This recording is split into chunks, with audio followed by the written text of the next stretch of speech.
Salt and Pepper Show.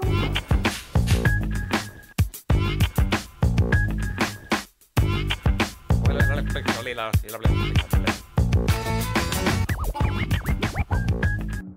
Welcome to Salt and Pepper. I'm Will Carlos. Roscoe Hobbs II. Today we got some fantastic stuff lined up for you. We're going to make you nice Brazilian caipirinhas, Chinese spare ribs that we're going to grill on the barbecue, a beautiful Thai risotto, and we're going to finish off with some nice little summer tarts, some nice simple tarts. But first of all, we've got to get these cocktails going. And I think one of the most important things that a lot of people overlook when you're having a dinner party, when you're having friends over, you've got to get a drink down them as soon as they come through the door. I don't mean 20 minutes later, I mean the moment they get through the door, you're making them a cocktail, you're making them a drink, make them feel at home, make them loosen up. So what I'm going to make is I'm going to make these drinks called caipirinhas, and they're a Brazilian drink. I was brought up in Brazil, I lived there for 10 years of my life.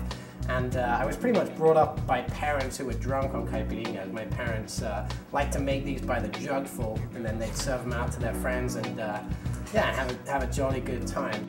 What the basis of this drink is stuff called cachaça, or in Brazil they call it pinga. And this is basically sugarcane rum that was harvested. It's, it's a traditional sort of drink of Brazil. We're going to make it just with some lime. All we need is limes, brown sugar, and cachaça, and some crushed ice, which will cool it down. So we're going to start off with a whole lime, and you do need a whole lime for each drink.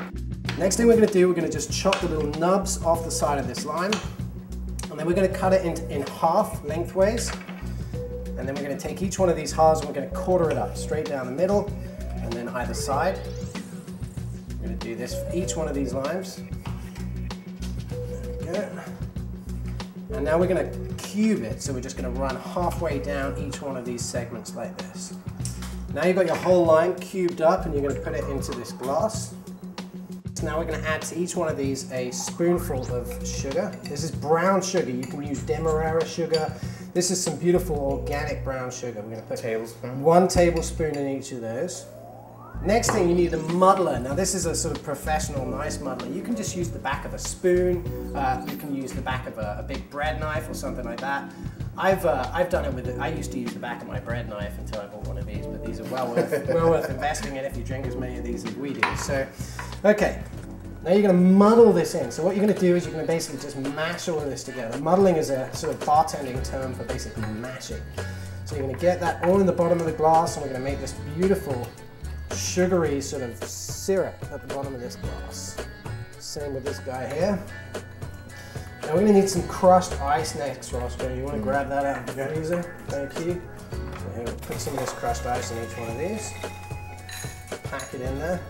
This gives it the nice rustic look if it's all crushed up like this. Back in the day, back in Brazil, out in the sugarcane fields, you didn't have, nice cubed ice cubes. You had just probably a big block of ice that somebody brought around on the back of a truck, and then you all just whacked it and got it into some nice, beautiful, rustic ice cubes like that.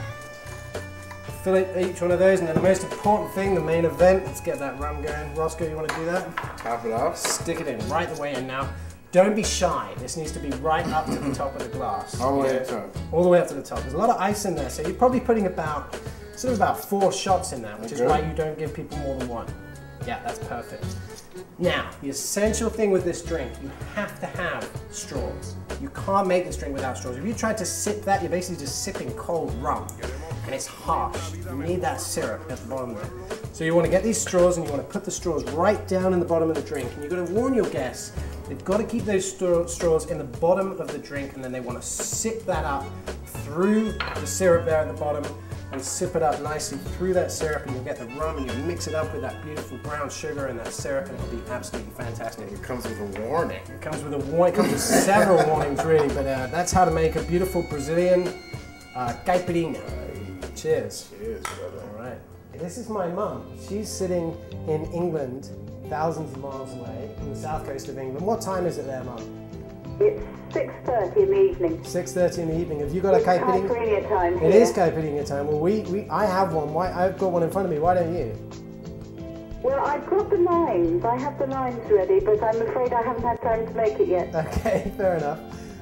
Okay, so this is my mum. My dad was a wonderful cook, and one of the things that he was famous for was barbecuing, and he had this really amazing recipe. He used to make these Chinese spare ribs. And Mum, how did he make those? Well, I think that the one of the secrets was that they had to marinate, and he used to use a marinade which I think was ketchup.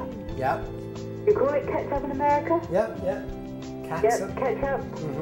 Lots of ketchup. Okay. And lots of soy sauce. Okay. And I think he put in brown sugar. Brown sugar.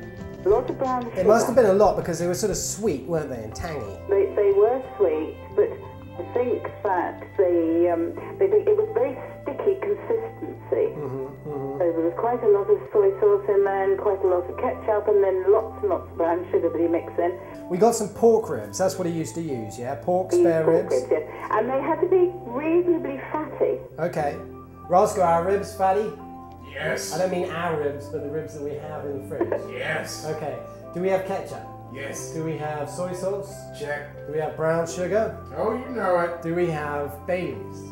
Yeah. Did we pick them off the next door neighbor's garden? No, we're in America. We're in America. Okay, Mum, we're gonna go. We're gonna make that beautiful marinade and keep the dream of Dad's cooking alive. This meat, all you really want to do is go to the grocery store and ask for some pork spare ribs. They should have them right next to the pork tenderloins at any grocery store.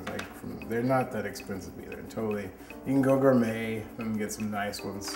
But really, what you want is this fat. Okay. So we're gonna put a nice little rub on it. We're gonna put a rub on them. Yeah. That wasn't in my mind. Just. I know. We gotta have a little flair to it, but Yeah, put a little rub. Okay. yeah, I'm from the South, so All right.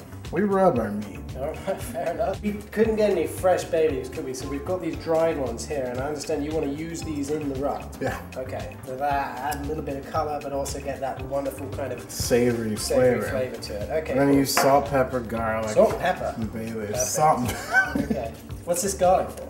Garlic's going in the rub. You're gonna chop that up and put it in? All right, let's do it. 2 tablespoons of garlic. You're gonna mix this up. Yeah. Alrighty. You can use your hands. Alright. Use your hands. Get dirty, because you're gonna rub this bad boy. Do 3 pinches on each side. 3 pinches.